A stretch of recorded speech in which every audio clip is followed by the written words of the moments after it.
আজকের সমাজে ম্যাক্সিমাম মানুষের মধ্যে না একটা অভ্যাস আছে। আমরা আর সবাই বলতে গেলে যেই মানুষটা সফল হয়েছে জীবনে, যেই মানুষটা জীবনে উঁচুতে উঠে গেছে, আমরা তাদের মতো হতে চাই।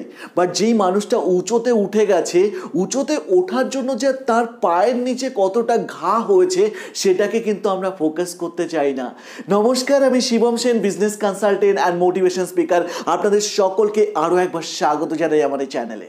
আজকে আমি কথা বলবো যারা ডিস্ট্রিবিউটারশিপ নিয়ে জীবনে ব্যবসা করে উপরে উঠতে চায়, সাকসেস হতে চায়, আমি সেটা নিয়ে কথা বলবো। অর্থাৎ ডিস্ট্রিবিউটারশিপ নিয়ে আপনি কিভাবে সফল বিজনেসম্যান হবেন।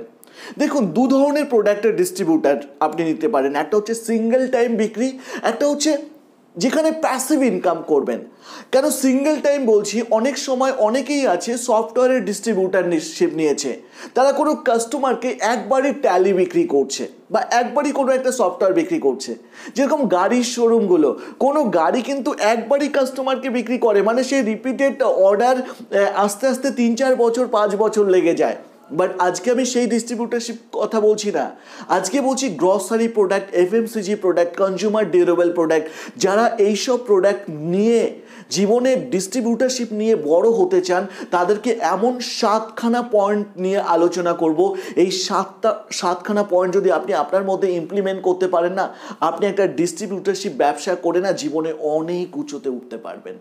প্রথমে যে পয়েন্টটার কথা বলবো, ভালো করে মাথায় রাখবেন প্রত্যেকটা পয়েন্ট। প্রথমে যে পয়েন্টের কথা বলবো, make a plan for your customer. কি বললাম? Make a plan for your customer. আপনার নতুন যে কাস্টমারগুলো তৈরি করবেন, আপনি তার জন্য একটা প্ল্যান তৈরি করুন। আজকে ডে 1-এ যে আগামী 6 মান্থে আপনি আপনার কতগুলো কাস্টমার দেখতে চান। কেন প্যাসিভ ইনকামে বিজনেস হচ্ছে। আজকে আপনি ব্রিটানিয়া কোম্পানির ডিস্ট্রিবিউটারশিপ নিয়েছেন, তো যদি আপনার টার্গেট থাকে প্রথম 6 মান্থের মধ্যে আপনি টোটাল 300খানা দোকান তৈরি করবেন, মানে করবেনই, এটা টার্গেট করুন। দেন প্রথম মাসে আপনার টার্গেট থাকুক প্রথম মাসে 50টা দোকানের সঙ্গে আমি টাই আপ করবো। দেন সেকেন্ড মান্থে ওই 50টা যেটা টাই আপ করবেন, দেখবেন তার মধ্যে 20% সেকেন্ড মান্থে বেরিয়ে যাবে। আবার সেকেন্ড মান্থে আপনাকে নতুন দোকানের সঙ্গে টাই আপ করতে হবে 50টা। তো এইভাবে টাই আপ করে আপনি 6 মাসে এমন 300খানা দোকান তৈরি করবেন, যেই দোকানে আপনি কন্টিনিউসলি আপনার প্রোডাক্টকে ডেলিভারি করতে পারেন। তো make a plan for your customer, for your new customer. তো আপনাকে একটা প্ল্যান তৈরি করতে হবে আপনার নতুন কাস্টমারের জন্য। সেকেন্ড পয়েন্ট আপনি সব সময় মাথায় রাখবেন, কোনো কোম্পানি আজকের দিনে করতে পারেনি, আপনিও সেটা করতে পারবেন না। অর্থাৎ 100% কাস্টমার আপনি কোনো দিনও করতে পারবেন না। আমরা এই ভুলটাই করে থাকি, ম্যাক্সিমাম ডিস্ট্রিবিউটার এই ভুলটাই করে থাকে। ধরে নিন কেউ একজন সর্ষের তেলের ডিস্ট্রিবিউটার নিয়েছে, তো সে মনে করছে যে আমি 100% দোকানেই বোধহয় আমাদের প্রোডাক্ট সেল করতে পারবো। That is impossible. আজকের দিনে আরটিসি বলুন, ইউনিলিভার বলুন, কোনো কোম্পানি 100% কনজিউমার কিন্তু এখনো পর্যন্ত পায়নি। কেউ 30%, কেউ 40%, কেউ 50%, কেউ 60% পেয়েছে, বাট 100% নট পসিবল। তো দ্যাট রিজন আপনাকে মাথায় রাখতে হবে, আপনি যেই প্রোডাক্টটা নিয়েই আপনি দোকানে যাচ্ছেন আর কাস্টমারের কাছে যাচ্ছেন, আপনি কিন্তু 100% কাস্টমার পাবেন না আপনি। তো যদি কেউ আপনাকে রিফিউজ করছে, তো ওটাতে আপনি কিছু ভাববেনই না, আপনি জানবেন যে আমি 100% দোকানে কোনোদিনও আমার প্রোডাক্ট দিতে পারবো না। এটাকে মাথায় নিয়ে নেবেন। কিন্তু তৃতীয় নম্বরে যে পয়েন্টটা নিয়ে আমি আপনাদের সঙ্গে আলোচনা করব, সেটা হচ্ছে রিলেশন উইথ ইউর কাস্টমার। তৃতীয় নম্বর। কেন আপনি তো সেকেন্ড মান্থে মানে সেকেন্ড প্ল্যান করে নিয়েছেন, আপনি দোকানে ভিজিট করছেন, তো আপনি 100% কাস্টমার তৈরি করতে পারবেন না। তো তৃতীয় নম্বর, যাদের আপনি কাস্টমার তৈরি করছেন সেই কাস্টমারের সঙ্গে রিলেশন তৈরি করতে হবে, একটা ঘনিষ্ঠ রিলেশন। যত ভালো রিলেশন তত ভালো ব্যবসা, সিম্পল ফান্ডা। যত ভালো রিলেশন। এবার রিলেশনের জন্য আপনাকে কিছু কথা আমি বলছি। এখনকার সময় যেটা আছে, ডিজিটালাইজ সময়, সোশ্যাল মিডিয়ার সঙ্গে কাস্টমারের কানেক্ট হয়ে যান। সোশ্যাল মিডিয়ার মধ্যে আপনি ফেসবুকও হতে পারে, আপনি হোয়াটসঅ্যাপের থ্রু থেকেও কাস্টমারের সঙ্গে কানেক্ট হয়ে যান। অর্থাৎ রোজ সকালে যদি আপনি একটা ভালো গুড কোটেশন দিয়ে একটা গুড মর্নিং কোনো কাস্টমারকে পাঠান না, দেন সেই কাস্টমার হ্যাপি হয়ে যাবে।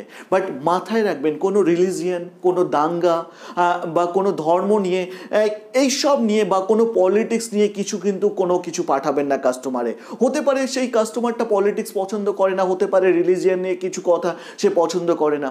ভালো কোটেশন সবারই পড়তে ভালো লাগে, তো এই কোটেশন নিয়ে যদি আপনি একটা গুড মর্নিং পাঠিয়ে দেন না, তো সে আপনাকে ভাববে যে বাহ, ওয়াও, দারুণ, তো আমাকে রোজ একটা ভালো কোটেশন পাঠায় সকালবেলা, আমারও মুড ভালো হয়ে যায়। তো মেক এ রিলেশন, আপনি একটা গুড রিলেশন তৈরি করুন আপনার কাস্টমারের সঙ্গে। এবার চতুর্থ নম্বর যে কথাটা বলবো, রিইনভেস্টমেন্ট ইওর মানি। আমি কি বললাম? রিইনভেস্টমেন্ট। ধরে নিন আপনি 1 লক্ষ 2 লক্ষ টাকা দিয়ে একটা ব্যবসা শুরু করেছেন। আজকে আপনি হরলিক্সের ডিস্ট্রিবিউটার নিয়েছেন 2 লাখ টাকা দিয়ে বা 5 লাখ টাকা দিয়ে। তো ফার্স্ট মাথায় রাখবেন, ফার্স্ট 4 মান্থ, 3 to 4 মান্থ আপনি হরলিক্স বিক্রি করছেন, বাট বিক্রির যে প্রফিটটা আসছে না, ওই প্রফিটটা আপনি রিইনভেস্টমেন্ট করুন। রিইনভেস্টমেন্ট যত দিন করবেন না, মানে প্রথম 3-4 মাস তো একদম বেঁধে রাখুন যে 4 মাস আমি রিইনভেস্টমেন্ট করব, অর্থাৎ 4 মাস চালানোর জন্য যে ফান্ড, সেই ফান্ড আপনি আগে থেকে চিন্তা করে রাখুন যে আমি এখান থেকে ফান্ড অ্যারেঞ্জ করব, বাট 4 মাসে আমার যেটা সেল হবে, যাই বিক্রি হবে না কেন, সেই লাভের অংশটা আমি রিইনভেস্টমেন্ট করব।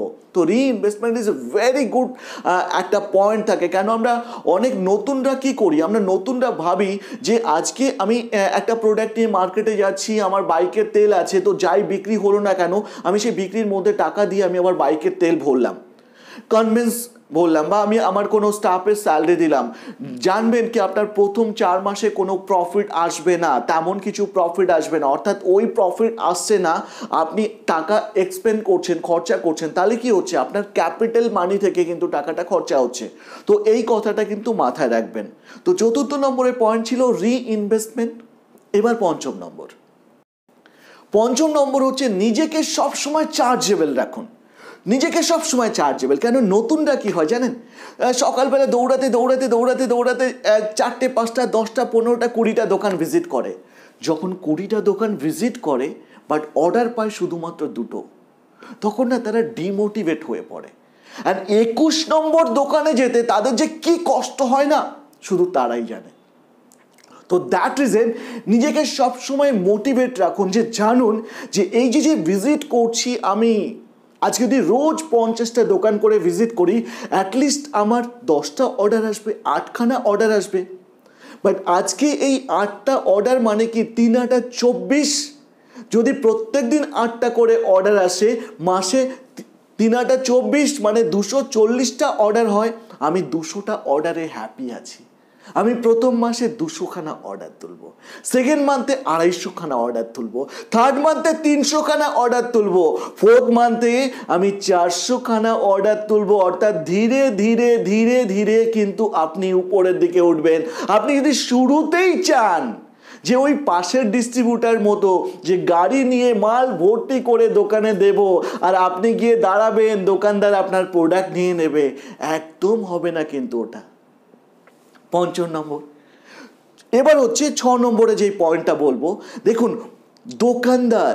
দোকানদার জানে যে আপনি তার কাছে মাল বিক্রি করছেন আর আপনি প্রফিট নিয়ে বেরিয়ে যাচ্ছেন।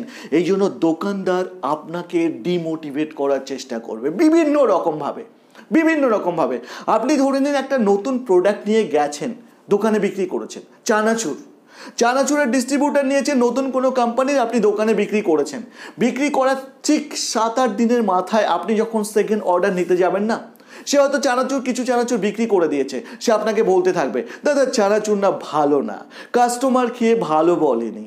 এগুলো কেন করে জানেন? এগুলো আপনাকে ডিমোটিভেট করতে থাকে। কেন? দোকানদার ভাবে যে যদি আপনাকে ডিমোটিভেট করতে থাকে, আপনার মন যদি দুর্বল হয়, ওই দুর্বল মনের সুযোগ দোকানদার নেবে। অর্থাৎ দোকানদারকে আপনি কি বলবেন, দাদা প্লিজ নিন না, 50% পয়সা দিন, 50% দিয়ে দেবো। প্রথম লোকে একটু বলবে এরকম। আপনি নিজে খেয়ে দেখুন, না আমি খেয়েছি, আমার তো ভালো লাগছে, দোকানদার এরকম বলবে। বাট কাস্টমার কেন বলছে আমি বুঝতে পারছি না। অ্যাকচুয়াল মেন ব্যাপারটা হচ্ছে দোকানদার কিন্তু আপনাকে ডিমোটিভেট করার চেষ্টা করছে, আর কিছু না। কেন ডিমোটিভেট করতে পারলে আপনি ক্রেডিটে দেবেন মাল, ক্রেডিটে দিলে আপনার পয়সায় দোকানদার ব্যবসা করবে। সিম্পল ফান্ডা আছে এখানে। এর পরের সপ্তম নম্বরে যে পয়েন্টটার কথা আপনাদের সঙ্গে আলোচনা করব সেটা হচ্ছে নেসেসারি অ্যান্ড লাক্সারি। সপ্তম নম্বরে কি বলছি? Necessary and luxury. ধরে নিন আপনি নতুন চানাচুর বা এই যে লেমন শক্তি ডিস্ট্রিবিউটার নিয়েছেন, অনেকে লেমন শক্তি ডিস্ট্রিবিউটার নিয়েছে, তো লেমন শক্তির ডিস্ট্রিবিউটার নিয়ে আপনি কাজ করছেন মার্কেটে। আপনি প্রথম 6 মান্থে আপনার নেসেসারিটাকে একদম সলিড করে দিন। What is a necessary? আপনি একটা ডিস্ট্রিবিউটারশিপ নিয়েছেন, আপনার একটা এক্সপেন্স আছে ফ্যামিলিতে, সেটা সংসারে যেই টাকা এক্সপেন্স হোক না কেন, আপনার পার্সোনাল একটা এক্সপেন্স আছে, ওই এক্সপেন্স আপনাকে তুলতেই হবে কোথাও না কোথাও থেকে, তো দ্যাট ইজ ইউর নেসেসারি। ওটা নেসেসারি। আপনাকে নেসেসারিটাকে অ্যাটলিস্ট 4 মান্থ 3 to 4 মান্থের মধ্যে ওই নেসেসারি অ্যামাউন্টটাকে তুলে নিতে হবে। দেন আপনার 6 মাস পরে এমন হয় যে নেসেসারি অ্যামাউন্ট যেটা আপনার লাগবে সেটা আপনার ইজিলি আপনার ব্যবসা থেকে এসে যাচ্ছে, আপনার ব্যবসার প্রফিট থেকে এসে যাচ্ছে। তখন আপনি একটা মার্কেটও তৈরি করে নিয়েছেন, আপনার ক্লায়েন্ট বেস হয়ে গেছে, আপনার কাস্টমার আপনাকে পছন্দ করা শুরু হয়েছে, কাস্টমারের সঙ্গে নতুন ভালো রিলেশন হয়ে গেছে, নতুন না ভালো রিলেশন হয়ে গেছে। ওই সময় আপনি সেকেন্ড প্রোডাক্ট নিয়ে সেকেন্ড অন্য কোনো কোম্পানির প্রোডাক্ট ডিস্ট্রিবিউটার নিতে পারেন। তাহলে কি হবে? প্রথম রিলেশন তো হয়ে গেছে, সেকেন্ড প্রোডাক্ট নিয়ে যখন আপনি আসবেন তখন কিন্তু আপনাকে প্রথম প্রোডাক্টের মতো অত খাটতে হবে না, কেন অলরেডি দোকানদারের সঙ্গে রিলেশন হয়ে গেছে, দোকানদার আপনাকে ট্রাস্ট করা শুরু করে দিয়েছে, তো দোকানদার জানবে যে ভালো প্রোডাক্টই দিচ্ছে। তো সেকেন্ড যে প্রোডাক্টের ডিস্ট্রিবিউটার নেবেন না, সেখান থেকে যেই টাকা রোজগার করবেন সেটা হচ্ছে আপনার লাক্সারি। আপনাকে ওই সফল হয়ে উপরে ওঠার জন্য ওই টাকাটা আপনাকে হেল্প করবে। এরপরে যত দিন যাবে আপনি তত প্রোডাক্টের ডিস্ট্রিবিউটার বাড়াতে থাকুন। তারপরে শেষ পয়েন্ট যেটা বলবো, ধৈর্য।